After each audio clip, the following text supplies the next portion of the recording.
Querido maestro Rodolfo Stolaza, ¿cómo estás? Con el gusto de saludar, como siempre, al padre del análisis superior, David. Siempre es un gusto saludarte a ti y al auditorio. Oye, me da a mí muchísimo gusto saludarte y ¿qué tal el fútbol? Feliz. Nos hacía falta una emoción así, ¿no? Pues yo lo que decía ahorita en el editorial es que ojalá nos sirviera para acordarnos que todos usamos todos nos emocionamos con la misma camiseta, ¿no? Todos usamos la misma. Eso me parece fundamental, como bien lo mencionas, y ver, la verdad, cómo se rajaron la madre en la cancha fue muy, muy, muy gratificante como aficionado. Yo fíjate que tenía muchísimos años que no veía un juego donde la selección mexicana se viera tan dominante. Yo tenía muchos años que no sentía lo que sentí cuando escuché el himno, todo el Azteca a grito pelado, fue muy, muy, muy mexicano, digámoslo, si quieres hasta medio patriotero, pero sí fue una emoción muy, muy grande, ¿no? Ahora, ¿nos va a servir de algún momento en esta economía? Porque soy el Banco Mundial que siempre trae cifras como atrasadonas, ¿no? Los organismos financieros internacionales siempre vienen medio atrasados en medio de una disminución de la estimación del crecimiento de la economía global, pues, y la 3 años consecutivos bajándole el pronóstico a México y México por debajo del promedio mundial. Es correcto, el Banco Mundial hoy dijo que íbamos a crecer 1.3% este año. eh, Sigue siendo un crecimiento bastante mediocre, considerando las capacidades productivas que tenemos en términos del capital humano y físico que tenemos. Serían 4 años creciendo por debajo del promedio que traíamos. Es decir, sí es necesario también empezar a discutir, que no lo hacemos muy seguido, sobre el tema de la productividad laboral. Parece que estamos teniendo un crecimiento extensivo, es decir, le metemos trabajo y capital y eso es lo que genera el crecimiento del producto, pero no estamos teniendo una mayor productividad laboral, es decir, que un mismo trabajador produzca más, y eso pues es algo que sin duda nos está pegando. Hay que entender también que no somos una economía pequeña, estamos entre las 20 economías más grandes del mundo, que tenemos características muy específicas, cambios políticos, sociales, económicos que se van gestando todos los días, y la complejidad del entorno internacional también, ¿no? ¿Cómo hacerle para crecer por lo menos al promedio neoliberal? Tenía razón, porque siempre hay un tuit en esta historia, tenía razón cuando López Obrador cuando dijo en 2017 que los neoliberales eran tan malos que el crecimiento promedio de la economía era 2, que según mis cuentas era 2.4, pero vamos a dejarlo en 2. Pues estos son, si eso, que era muy poquito y que era malo, era más del doble de lo que estamos creciendo. Era malo, pero generaba, dado el crecimiento poblacional, que el PIB per cápita no se estancara o se redujera. Sí. Estas tasas de crecimiento que tenemos hoy, en el sexenio pasado el crecimiento del PIB per cápita fue negativo, si no tengo mal el dato. Entonces, eso quiere decir que el producto, cómo se distribuye entre todos los mexicanos, si fuera equitativo, de hecho cayó. Eso es preocupante, porque ya empiezan a notarse, o se van a empezar a notar en los próximos años, las presiones de la inversión de la pirámide demográfica. Es decir, en no muchos años, no muchos lustros, vamos a tener un país donde va a haber más viejos que jóvenes.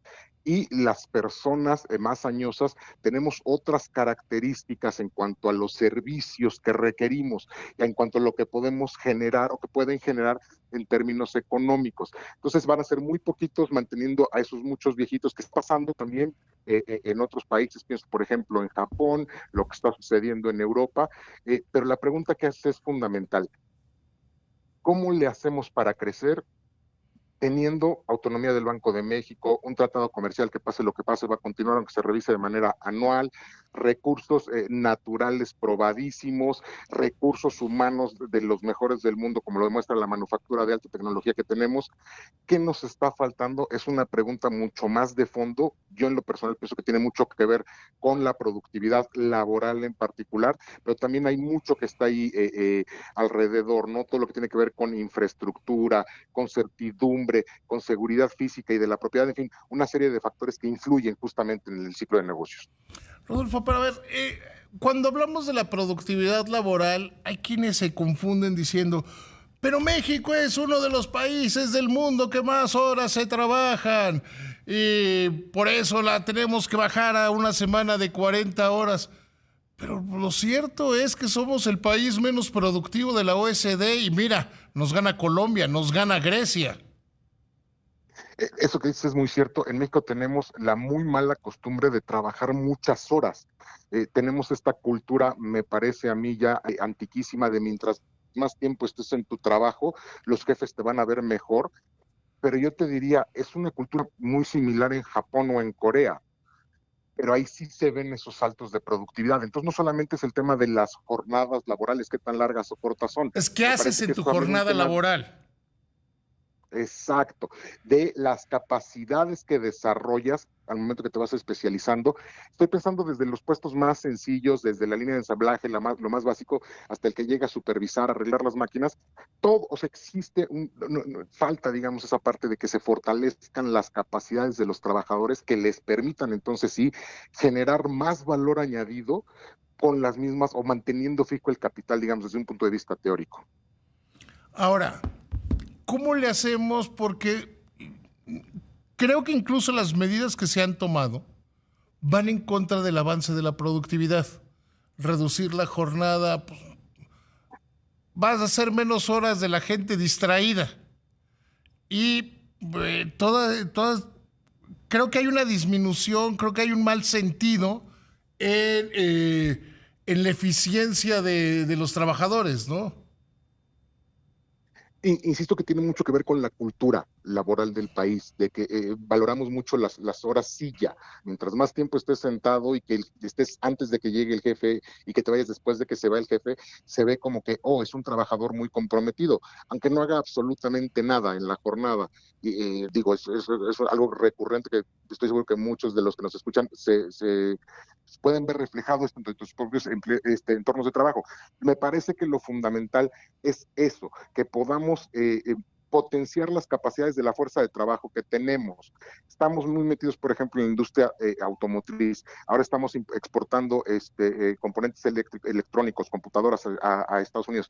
Es decir, tenemos como dos diferentes productividades, la productividad de las manufacturas de frontera y todas las demás que están más enfocadas como al mercado interno, que van en dos carriles, ¿no? Y eso genera incluso fricciones con la política monetaria, con la política fiscal, el tema de la informalidad.